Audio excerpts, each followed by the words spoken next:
it's a very different product to grid-tie PV systems. In Africa, the conditions are much more rough. So to produce batteries, the challenges are much higher. So we have been producing now batteries for the last 10 years mostly within the main plant in Cape Town, South Africa, which is, there we have a 3 gigawatt-hour factory, which we just opened up this year. It's the biggest lithium-ion battery factory in Africa.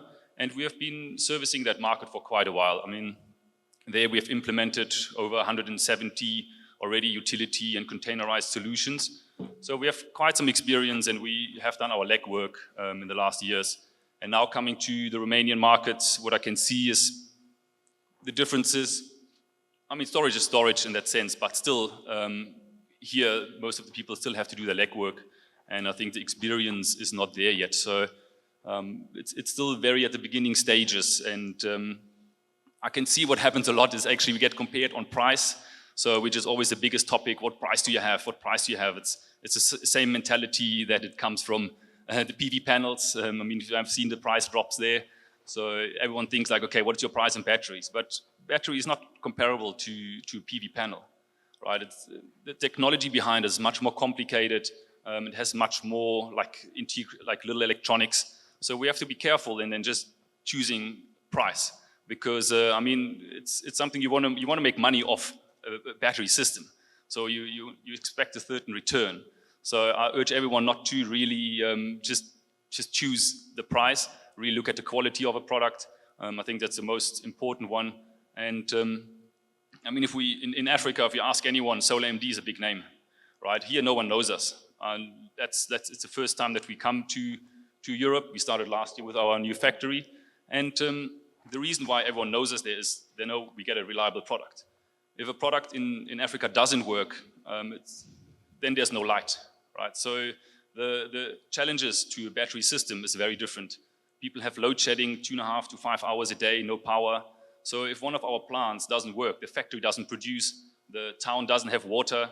So it's very important to look at all these. Someone has done kind of like the legwork. Have they really proven technology, right? And not just maybe labeled someone else's product and came just onto the market recently. So I think it's very important to look at that. And that's what we want to bring now to the market is expertise, right? And with our knowledge to hopefully implement some good projects. Give us some tips and tricks about what are the verification keys, or what are the clients should look for Yes. when choosing a certain battery system, Yeah. warranties and so on. I mean, the cells, it's very different at the moment to gauge how long they last. I mean, a cell has its data sheet, has its warranty, same like we know from a solar panel, it should last that long, and the data sheet and you trust it. We can't really, there's a couple of different grades of cells, that's for sure. But I mean, everyone will tell you he has an A-grade cell or the best cells. But I think the quality criteria, which are very important, is you need to look at the BMS. The BMS, the battery management system, how is that being installed? Is this per single small battery, or is this just per full rack? So, I mean, we install it on each small battery, so we want to know at each small increment what is happening in the cells, what is the temperature, and we can also actively balance the cells, not just the whole system. So it's very important to know and check that the one who builds the system also knows exactly what is happening with each cell, and that definitely gives a big quality. Then also the EMS. EMS is also a very big part, which is the energy management system. The energy management system is then on top of it and manages the whole system. So it reads all the information and gives you real lifetime data. It also, if you have existing PV plants, we have a lot of co-located battery storage requests at the moment. And everyone asks me, I have this inverter, I have this inverter, I have this inverter. And for us, it doesn't really matter. Our EMS can integrate with most of the brands, which is important, so we have experience with that. We have got generator integration, we can do UPS functions, we can do energy arbitrage, so anything what is needed for the market, the EMS, the software intelligence behind it needs to deliver that. Thank you. How about the battery sales? What is your outlook on that? And what should we expect in terms of prices, in terms of new technologies that will be implemented in systems? So I think prices, obviously, again, like always the big questions, what's going to happening with prices? And in my personal opinion, so what we saw, the lithium price. So first we need to look at the lithium price. And before 2020, the lithium price was at around $20 per kilogram. And then 2023, it went up to 80. So that was that was kind of like the big peak where everyone started jumping onto batteries. And then the demand just exploded. And we didn't have enough capacities. And then what happened? More lithium factories and more battery factories. So the price came down. So we're now back at, I think it's around 18 or 15 euro per kilogram. So the lithium price is actually back to where it was before. And it's expected actually to go up again.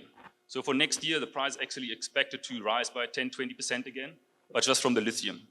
And secondly, what we need to look at is not just the lithium price, but the question is, okay, why did prices come down the whole time of batteries? And this is the technology. So it's not the lithium what changed, it's the technology what changed. So I think 2016, 15, when we put the first batteries in, now the same size of that battery, we get double the capacity in right now. So, and it's the same lithium in there. So we haven't used more kilogram of lithium. We have rather kind of like have a better technology, which now can just store double the amount of energy. And this is where I think where the prices will be determined is better technology. Tell us a bit about your factory in 𝑹𝑶𝑴𝑦𝑵. What is the capacity? What is the production, the servicing? Do you have a local team in Romania? So I mean the production facility in 𝑹𝑶𝑴𝑦𝑵 is a bit smaller. Cape Town is our main hub. That's where all the R&D happens, where we have 3 gigawatt-hours of capacity. In 𝑹𝑶𝑴𝑦𝑵 at the moment it's 250 megawatt-hours, which is still a bit smaller. But like this week we actually acquired new land for a bigger factory. So we have big plans and also to build a gigawatt-hour factory in 𝑹𝑶𝑴𝑦𝑵 to service the European market. I mean, for us, this is also just the start. Same like with everyone, this is the start of the best industry in Europe. So, and we're here for the challenge and looking forward to the future in this. I think I just want to at the end break a leg for the local producers. Of course, some products come from outside of let's say Bulgaria or Romania. But also like at Prime Batteries, we manufacture they manufacture locally. We manufacture not too far away in 𝑹𝑶𝑴𝑦𝑵. And I think there's so many European funds allocated to us. It's our kind of like a bit our tax money, which comes from the EU, and then we shift it right away back to overseas. So maybe there's also like a little bit some proudness in saying like, okay, maybe we support some local manufacturers and also keep the money here and also grow the local economy a little bit. Because, I mean, I'm sure Prime Energy employs quite a lot of people. We have big plans here. So I think it's also maybe a bit of a good thing to support some local companies.